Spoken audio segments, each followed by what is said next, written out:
And we're live. All right, we're live. I got Pete O'Shea back on the channel. Hey, Pete. Hey, everybody. Happy to have you back, brother. Thanks. Glad to be back, pal.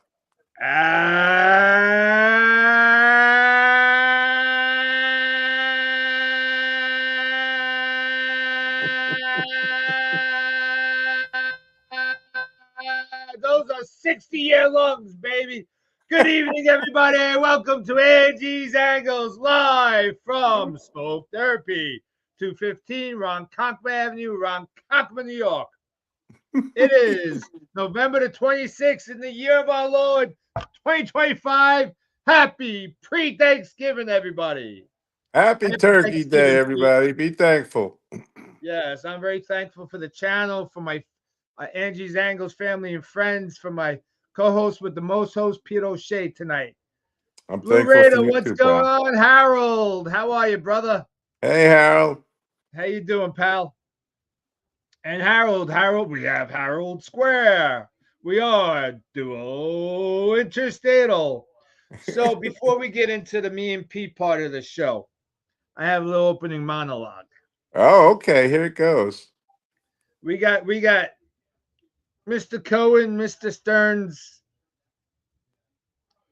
You need to officially put me on the payroll because I, I'm sad that I'm not going to be able to use hashtag Nimmo sucks anymore. And Pete, you went away for a minute. I'm I'll back. tell I'm you why. back. I'm back. I hit a button by accident. I'm I, back. I can't use hashtag Nimmo sucks in regards to the New York Mets, and it's finally it does this guy justice that they finally realized that they overpaid on that original 8-year, $162 million contract. The guy the guy couldn't throw a baseball through a wet paper bag. I mean, and then he just recently started running. So like the last 2 years, he had decent stolen bases, but he was never a center fielder, and that's how you paid him because obviously you took him out of center field and put him in left field because he wasn't your center fielder. You had Tyrone Taylor, who no knock to Tyrone Taylor, but the kid's making $3 million a year compared to your $21 million guy that you signed to play center field who can't play center field. Nimmo's a good man, God fearing man, good husband, dad, the whole 9 yards, good citizen. But I'll drive you to the airport, Grand Nimmo. All right. All right. Mark Brooks, my brother from another. How are you? Wow. I just absolutely love that. Now, tell me this, though. Simeon, 35 years old. It's been 2 years since he had a good offensive year, but he had two very good years offensively when he first got there to Texas, and he's still considered an elite defender. He My won the Gold Glove. problem my problem with the trade is you don't have a left fielder now, and you already had like five second base candidates already, and now you have six. You have six potential second basemen and no left fielder and no center fielder. That's what I'm concerned about with this trade. You didn't trade from a surplus. You traded from an area you didn't have a surplus. We have McNeil, Acuna, Mauricio, Beatty, Williams, Jet Williams, any one of them could play second base next year. We needed a center fielder. We needed a DH. We needed a starting pitcher. That's what I don't get out of this trade.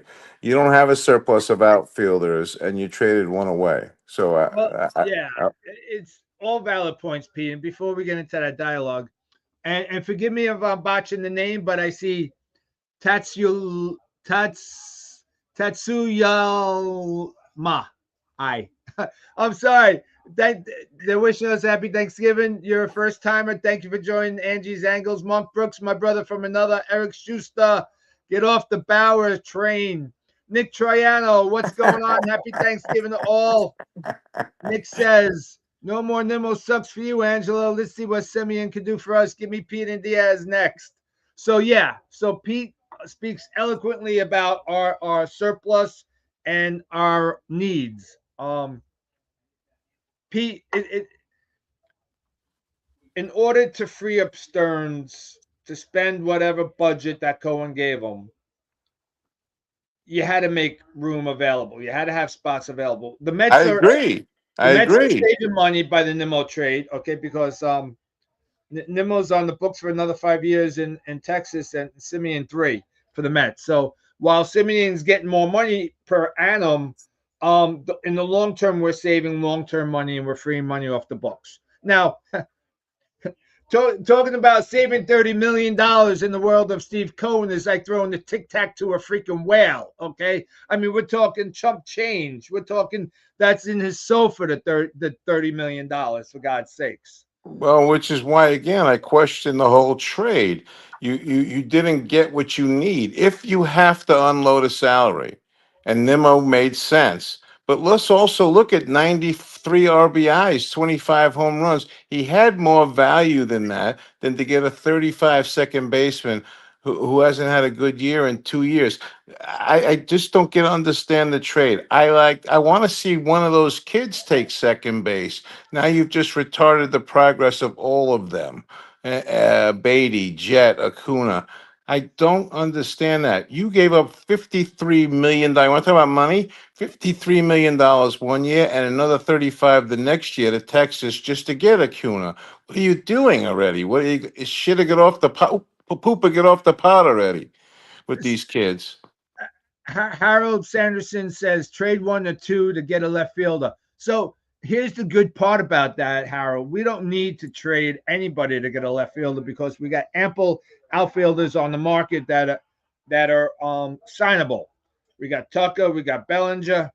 We could have either and or both. And now don't forget too, if you don't want to if you only want to go after one of them, and Bellinger seems to be the most likely guy that we're going to be going after. Although it doesn't really make sense because one of the reasons we traded Nimmo was because we were too left-handed heavy, and that's what Bellinger is. Bellinger is a left-handed. So, if we get Tucker, a little different. But the problem that I think the Mets are not the problem, but the reason the Mets made this trade is they're taking this concept of run differential, right? Run prevention. Run prevention. Prevention. Thank you, Pete. Yeah. And you can't argue that Simeon's not a Gold Glover. The guy is an elite second baseman No doubt. who is in tip-top physical shape for all indications. Who can still hit. He had 15 home runs, granted not the 25. Yeah, Harold, Tucker does hit left. I kind of stuttered, but thanks for clarifying. But I think our next game plan is we have to address the ugly elephant in the room, and that's Pete Alonso. And he's not my ugly elephant. No. I'm a Pete Alonso wannabe. I want him on the team. I think this team needs him. I think the team needs his identity. The Soto needs the protection. You can't replace the 125 home RBIs. He is right now the flagship guy now that Nimmo is gone. And you have to bring back Pete. You have to bring back Diaz as well. I want to go back to your point now to try to get Bellinger and Tucker. That's not realistic in any way, shape, or form. Because first things first, once you get your two guys back, you have to fix the pitching staff. Okay, you got some serious troubles both in the bullpen and in the rotation. You're not going to get anywhere as a franchise with this current rotation or this current bullpen. Even if you get Diaz back, that has to be priority one. If you have to solve every position now internally, so be it. Every focus has to be on pitching now. Well, I'll take a sidebar to that, Pete. I say we can get Bellinger and Tucker, and then we could trade our excess to go get pitching and or sign them on free agency, right? We talked about Framber Valdez offline. We talked about Joe Ryan, right, from the Twins.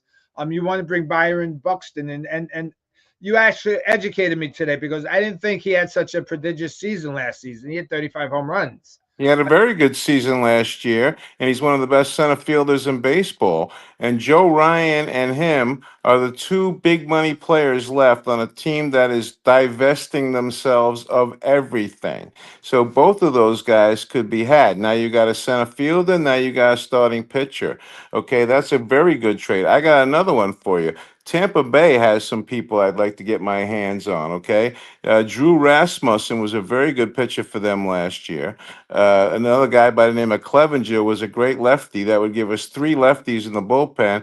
And I absolutely love Yandy Diaz. High on base percentage, great clubhouse guy, does a little of everything at the plate, and is going to make too much money for Tampa Bay. So I look to go there as well, make both of those trades, and then that's how you get two other starters. You would get Rasmussen, and then you would get the other trade. So I like both of those deals.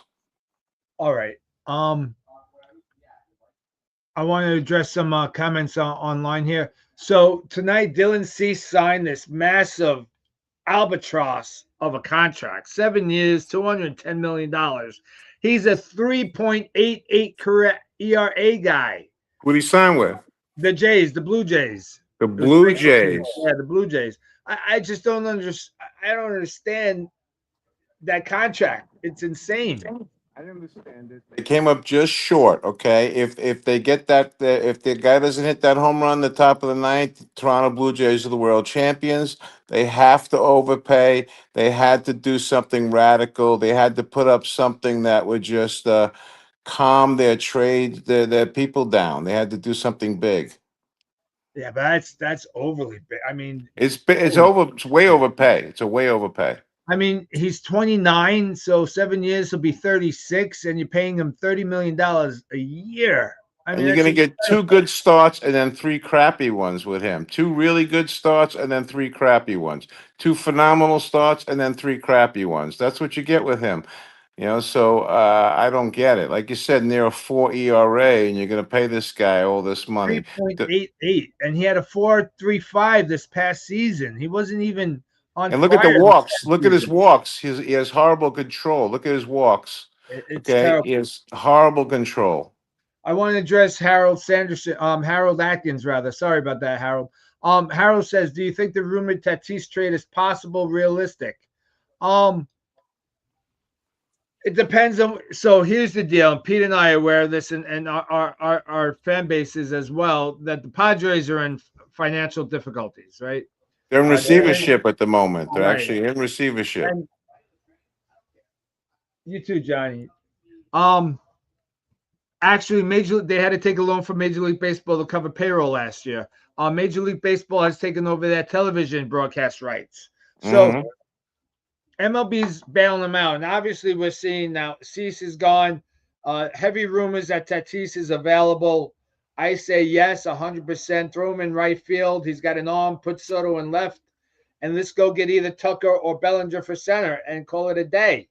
I mean, I don't understand. But to address your question, Pete, about the pitching, we need to make a splash. And I'm hearing rumors are starting to rise on Giolito from the White Sox. Mm. I like this kid. I think now if you want to be a bargain basement hunter, that's the guy I would sign up in the nanosecond and see what he has in spring. Um, he is definitely a reclamation project, no doubt. But the guy's got an arm. That guy's got potential. What say you, Pete? I say if you're going to do that, go get the former ace out of Miami instead. Alcantara? Yeah, if you're going to make a reclamation project who has great stuff, and by the way, down the stretch, he looked like his old self after having a horrible first half. Well, he And certainly again, cut out the Mets, didn't he?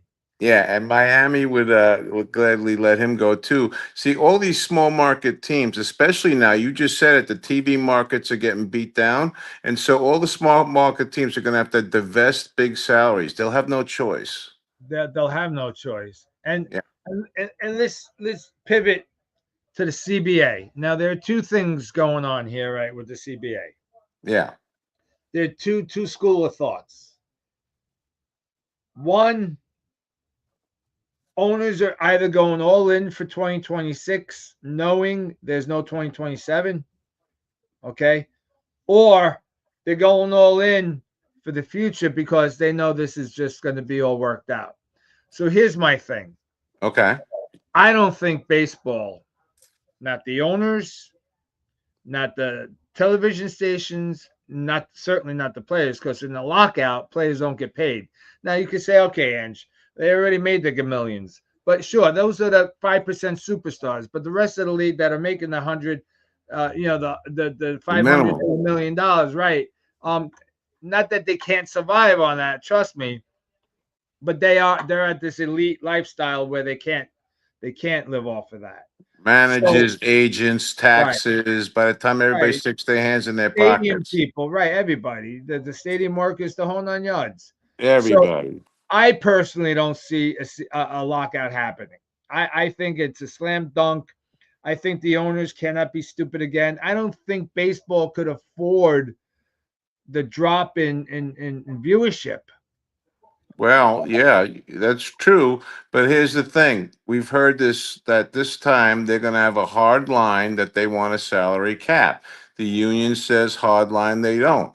You're also going to have to deal with this deferred money, this $68 million that the Dodgers threw 10 years backwards. That's going to have to change too. So you're going to have to bite some bullets here if you want to get this done on time. Are the owners ready to concede no salary cap? Well, Because that's the only way you're well, going to get done I, easy.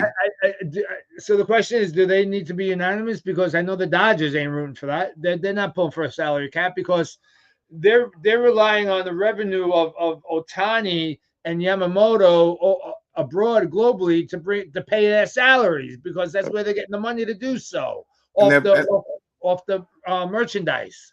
and they put the 68 million in the bank. They're earning interest on it, and they can pay him with the interest. It's just that simple. In 10 years from now, they'll be able to pay him with the interest.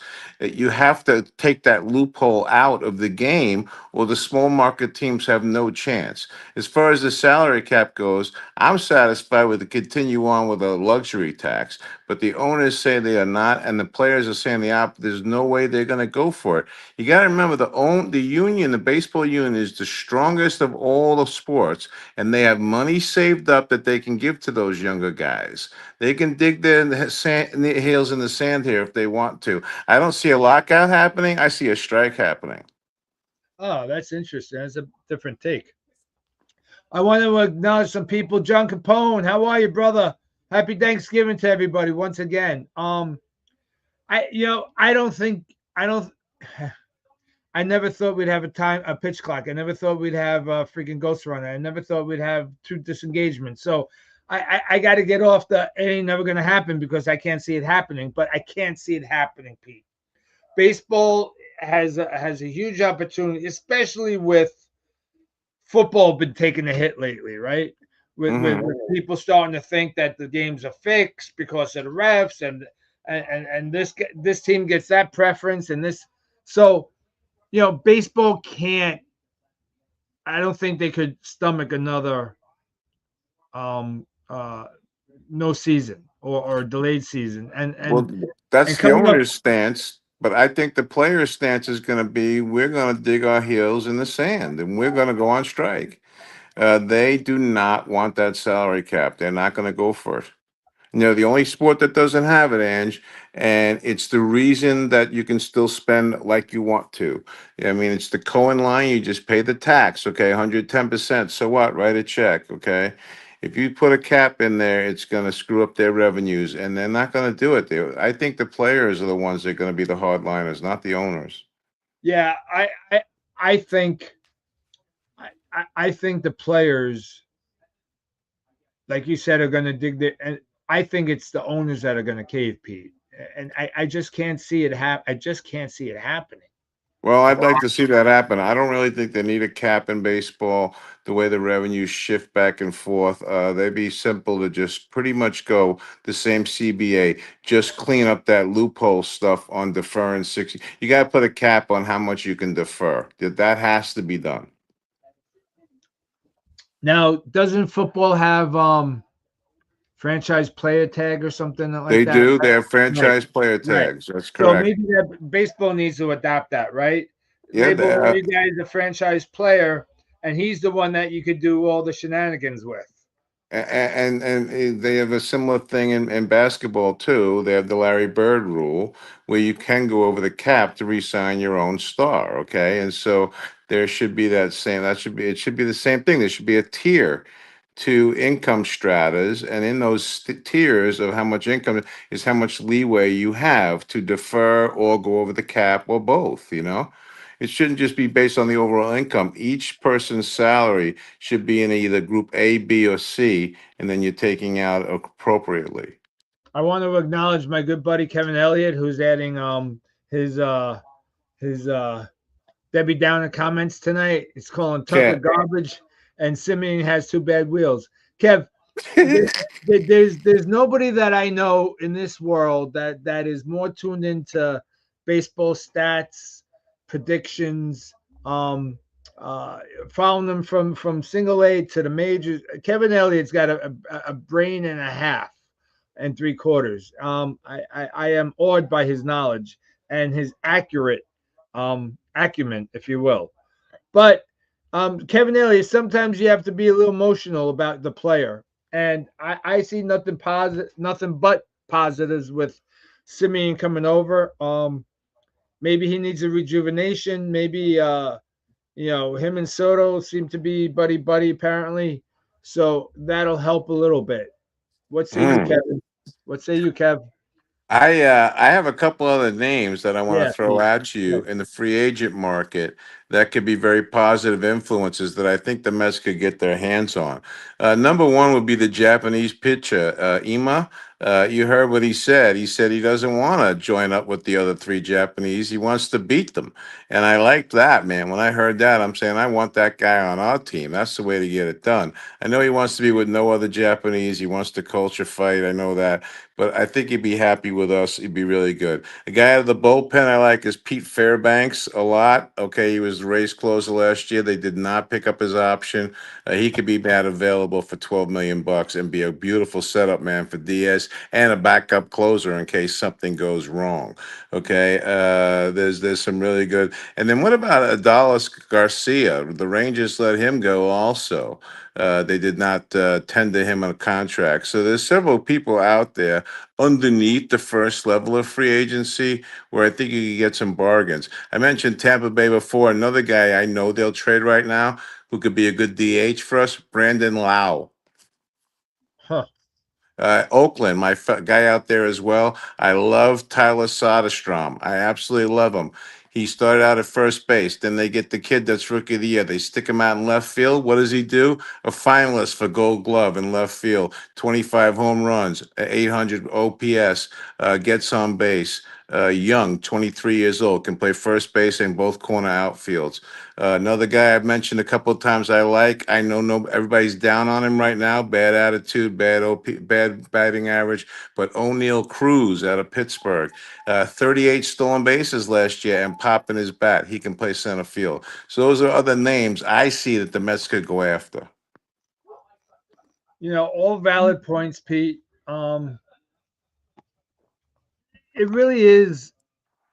I think the Christmas wish list, Christmas slash Hanukkah wish list is real. I think there's enough players, there's enough teams that are looking to retool, rebuild, refocus, respend, or unspend their monies. And I think we're going to see Stearns' worth this year for sure.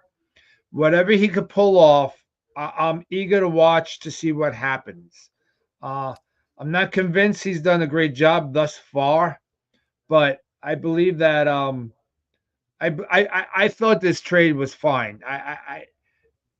Again, all silliness aside with the hashtag Nimmo sucks, you couldn't have asked for a better teammate and a hustler on the field. Okay, but he was clogging up the lineup. He really was because you had to play He, him in the field because he's not a true DH. yep, And yep. and when he was in the field, my grandmother could tag up from third and score Yep. Not only that, he's getting paid like he was still batting leadoff and having a 400 on base percentage. and But playing center now, field. right, and now he's batting seventh and he's got a 320 on base Right, percentage. So right. He's definitely been in decline for the last couple of years. That decline will continue. They see him declining more rapidly than Simeon's gonna over the next couple of years, and I don't doubt that. Nimmo is getting paid a lot of money, way too much for a guy who's going to bat seventh. And for them, in the end, I bet you he platoons in left field. He doesn't even play every day. Well, we'll see. Time's going to tell us. We're at that magic hour, Pete. I'm happy to have you back, my friend. Happy to be back, pal. All right. We're praying this week for Harold, Dawn Squared, Carol and Bob, and Jerry. Terry Sanchez, who I'll be seeing live tomorrow night at Charlotte's Dessert Yoga Place. We're going to see Joe Lewis and his band and the Groove, a blues band. So she's going to be joining us tomorrow night. We're praying for her mom's legs and keeping her mother-in-law and uncle memory alive. Antoinette Brooks, we're still praying for your brother Mike in search of a kidney. Scott Tobias, we're praying for your wife and your mom. Linda Stein, my friend.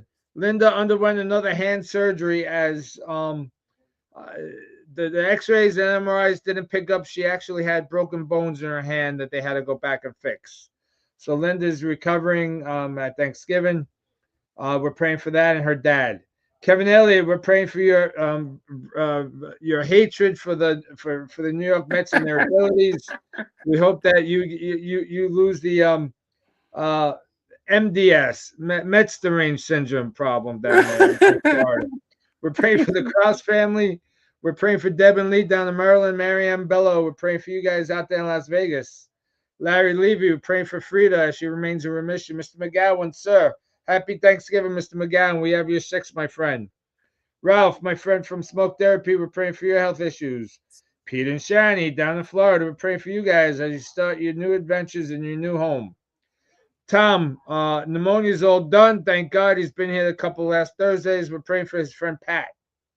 Big John, Smoke Therapy buddy. We're praying for friend Irene, Emily, and Phil as they celebrate their wedding. Joe Echeverria, we're praying for you, my friend. West Coast Dave Prince, you need to make an appearance one night, West Coast. Johnny Barbecue going December 2nd, going under the knife to try to alleviate and fix his sciatica.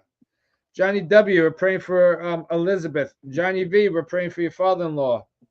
We're also praying for the two National Guardsmen.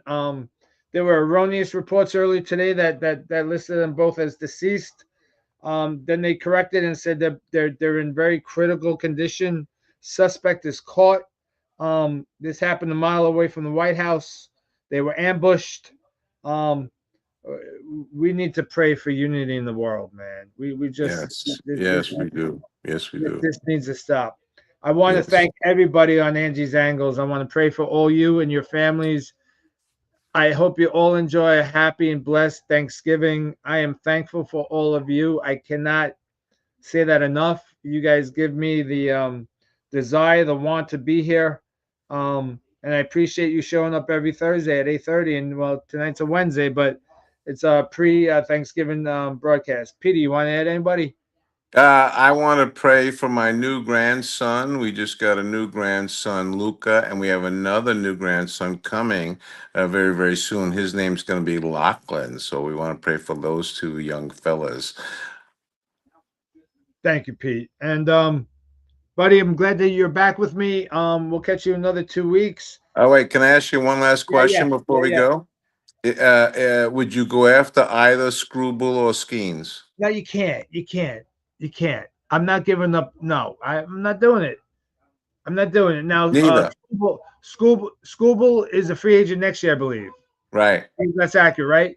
So I'm not giving away the house. What about Skeens? Nope, I wouldn't do it. I can't do it. I can't. I wouldn't do Screwball, but I would listen on Skeens. You give it. And one freaking hangnail away, and you shot yourself in the foot. I'm just not willing to do it. Not willing to do it. There are other guys that we could bring in, not Skeens-esque. I get it. Guys off the charts, but in today's baseball, they're always coming up with a Tommy John sooner or later. This is true. And that's 2 years you lose of him. So. True. All right, pal. Yeah, Pete. Happy Thanksgiving, pal. You too, my friend. Okay. Coming to you live from Smoke Therapy, 215 Ronkonkoma Avenue. If you're ever in the neighborhood, stop in. I'll buy you a cigar. Good night. God bless. We love you. Good night, buddy. Good night, pal. Great job. Good show.